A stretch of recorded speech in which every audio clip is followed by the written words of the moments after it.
University teachers एसोसिएशननिफ्राय गासैबो बाव नुजाफैनो हानाय खौरांगिरि बिथांमोनखौ जोङो बरायग्रोनानै लानाय जाबाय।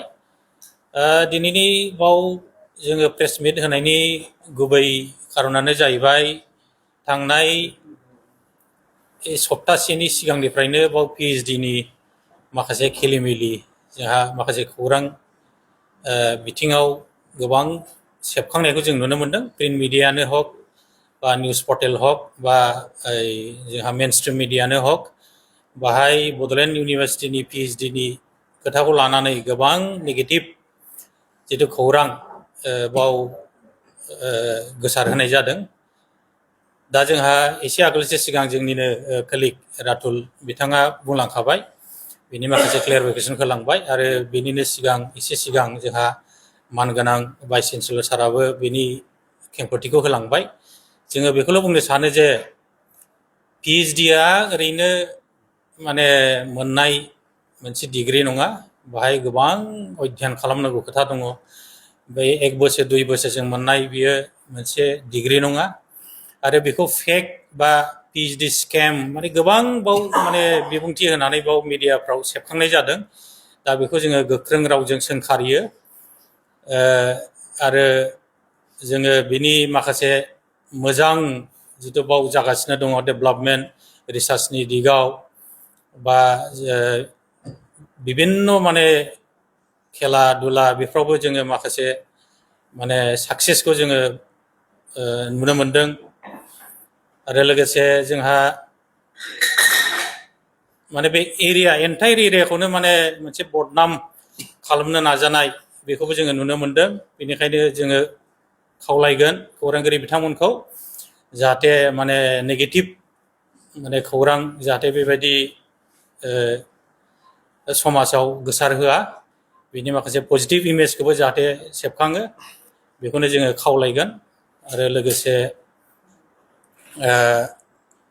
माबा मोनसे प्रब्लेम जायोबा जाहाथे बे फेक निउज बा सोरबा मोनसे आदब खायदाजों बा बिनि नेगेटिभ माने खौरांखौ लानानै माने टारगेटेड केम्पेइन खालामनाय बेफोरनि सायाव जाहाथे गोजानाव थायो।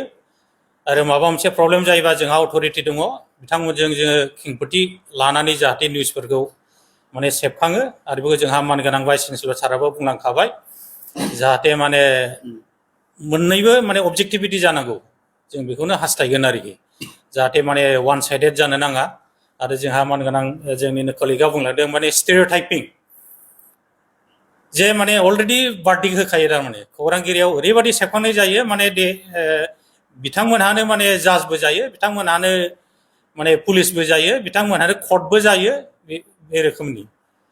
गतिके जोङो बेखौनो हास्थायगोन जाहाथे मिडिया बिथांमोनखौ जाहाथे निउज माने प्रसार खालामो, जाहाथे अबजेक्टिभिटिखौ दोननानै माने समाजाव जाहाथे बयबो ज' माने आवगायलांनो हायो।